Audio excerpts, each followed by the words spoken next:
Assalamualaikum warahmatullahi wabarakatuh. Awan santri yang berbahagia, kita sudah sampai ke pintu utama Pesarean Tebu Ireng, di mana Gus Dur sang guru bangsa dimakamkan. Kita akan mengikuti tahlil dan doa untuk sang guru bangsa dan para sesepuh, para kiai dari Pondok Pesantren Tebu Ireng. Terima kasih.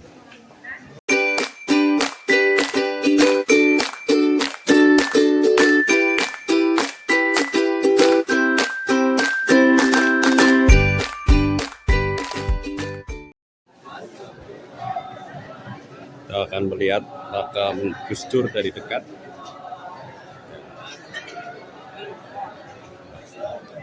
Gus Dur, sang guru bangsa.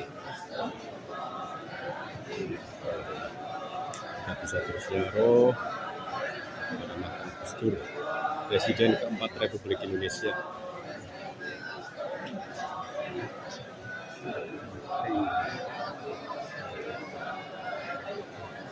Ini makam ayahandanya dan makam keluarga dari Pondok Pesantren Tebu Ireng. Ini di komplek pemakaman keluarga pengasuh Pondok Tebu Ireng.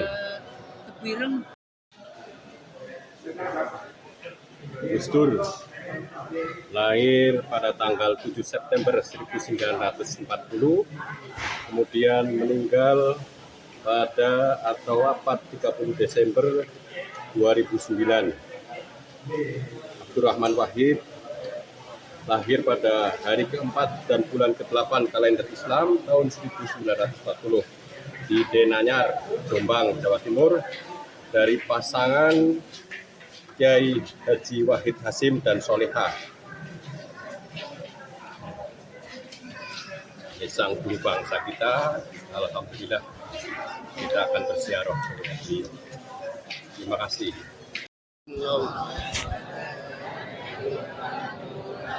La ilaha illallah, la ilaha illallah, la ilaha illallah, la ilaha illallah, la ilaha illallah, la ilaha illallah.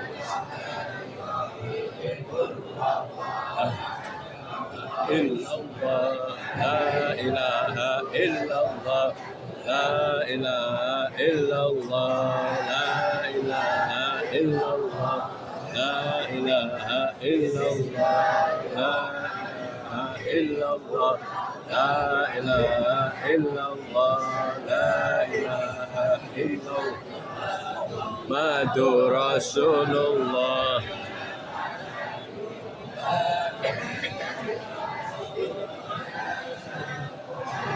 La ilaha illallah, la ilaha illallah, la ilaha illallah, Muhammadur Rasulullah. La ilaha illallah, Muhammadur Rasulullah.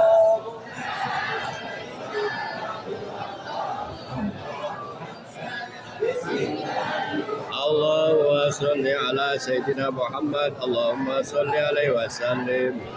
Daftar yang dimakamkan di komplek pemakaman Tebu Ireng ada Hadratus Syekh Hasyam Asy'ari beserta dengan istri, anak-anaknya.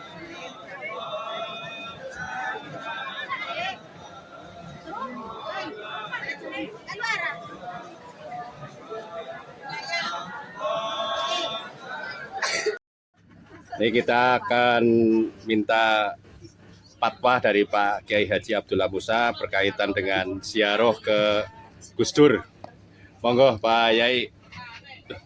Assalamualaikum warahmatullahi wabarakatuh. Waalaikumsalam warahmatullahi Teman-teman wabarakatuh. semuanya, kita akan sampaikan bukan hanya ziarah Gus Dur saja, tapi apakah hikmah-hikmah dari ziarah itu. Yang ziarah otomatis adalah wisata rohani di tempat-tempat makam orang-orang yang terhormat, katakan lebih gampangnya dikatakan itu para walinya Allah Subhanahu wa taala. Jadi apa sih manfaatnya kok sampai kata ribuan bahkan jutaan manusia terutama umat muslim menziarahi makam-makam atau kuburan-kuburan orang yang dianggap punya karisma, ya. Orang yang dianggap punya kedekatan dengan Allah Subhanahu wa taala. Luar biasa Itu, ya. ya. Yang pertama adalah manfaat daripada ziarah itu adalah satu, zikrul maut, mengingat mati, ya, ingat akan mati karena Allah memberikan tanda-tanda yang tanda-tanda atau peringatan kepada manusia, ada yang tertulis atau ada yang tidak tertulis. Kalau yang tertulis tersirat adalah wahyu Allah Al-Quran maupun sabda dalam Nabi Agung Muhammad SAW, kita kenal dengan Al-Hadis. Ya. Kemudian dari yang tidak tersurat dan tidak tersirat apa? Yaitu Kematian. Ya, kematian yang bisa kita tengok langsung, yaitu di kuburan, di makam. Itu satu. Yang kemudian manfaat yang kedua adalah supaya kita bisa menghormat kepada orang-orang yang punya kedekatan atau wali-wali Allah yang punya kedekatan dengan Allah Subhanahu wa taala. Itu yang kedua. Jadi tentu di kuburan ini tidak lain apa sih yang kita baca itu, yaitu dengan manfaatnya dari kalimat tauhid la ilaha illallah, kemudian yang lain dan lainnya termasuk baca al-ikhlas, al-falah, an-nas, kemudian awal surat al-baqarah dan akhir surat al-baqarah 5 itu dikandung maksud supaya kita benar-benar bisa mengingat ajaran Islam, ajaran agama Muhammad Sallallahu Alaihi Wasallam yang kita anut bersama. Itu maksudnya kayak begitu. Jadi, lah apakah ini termasuk Nabi Muhammad Sallallahu Alaihi Wasallam itu tidak pernah menziarah? Ya, tidak pernah ziarah perintah. Ini ya kalau kita pertama awal Islam disebutkan untuk nahaitukum an ziyaratil qabri. Aku larang kalian untuk menziarahi kubur. Awal loh. Yeah. Tapi setelah berkembang umat Islam kuat dan keyakinan sudah mantap, wazuruha, ziarahlah kalian ke kuburan tersebut. Ya, jadi ini memang sebenarnya perintah, cuma kadang-kadang itu lupa karena terbawa mungkin oleh apa, paham apa gitu, sehingga mengatakan ada teman-teman yang mengatakan bahwa ziarah kuburan itu adalah itu. Ya. Tapi ya nggak apa-apa, kita hormati saja yang namanya pendapat. Ya. Tapi kalau kemudian lebih teliti dan lebih dalam lagi dalam mempelajari, menganalisa agama Islam itu, ya tidak demikian adanya. Dilihat daripada manfaat dan hikmah daripada ziarah. Dan itu juga yang di kuburan, di makam itu adalah semata-mata untuk berdoa. Ya. Untuk berdoa. Nah kalau kemudian dikatakan bid'ah, itu waktu Latin benar. Yang biasa menjalani bid'ah itu adalah pastinya kan masuk neraka. Lah kita orang semua masuk neraka semua. Ya tentunya lucu ya kira. Padahal kata-kata yang diucapkan dalam buku itu kalimat yang pertama keluar adalah kalimat thayyibah, la ilaha illallah Muhammadur Rasul. Yang satu kalimat ini adalah semua ya, kunci bagi surga adalah kalimat la ilaha illallah. Gitu ya. Nah, kemudian siapapun orang itu walaupun sudah ratusan atau mungkin kalau sudah ratusan ya, tapi 50 tahun, 70 tahun kemudian dibaca la ilaha illallah, diampuni segala dosa-dosanya dan kembali masuk menjadi orang Islam. Gitu loh. Yeah. Jadi kalau mereka yang belum tahu persis datang, belum tahu persis ya otomatis mengatakan ini apa sih sejarah itu? Manfaatnya hanya ketenger aja kayak gitu. Saya kira itu saja, teman-teman. Yang kaitannya Gus Dur, Pak Yai. Ya ini kan tutur, nanti akan sampaikan secara langsung di sini. Oh gitu, Oke, siap. Pak Ya. Kemek, ya. Pak Turun, Pak Yai. Rekam aja, oke. Kita ziarah ke makam Gus Dur, kan kayak gitu. Atau nama aslinya, nama lengkapnya adalah Kiai Haji Abdurrahman Wahid. Siapa sih sebenarnya Gus Dur ini? Ya. Gus Dur ini adalah cucu, ya, dari pendiri Pondok Pesantren Tebu Ireng Jombang, yang dimana Pondok Pesantren Tebu Ireng Jombang pada awalnya, ya, itu adalah yang mendirikan Kiai Hasyim Asy'ari. Bukan semegah yang sekarang ini. Dulu itu hanya pondok bambu. Ya. Beliau Kiai Hasyim Asy'ari kemudian mendirikan pondok bambu itu tepatnya berdasarkan sejarah riwayat adalah tanggal 3 Agustus ya, tahun 1899.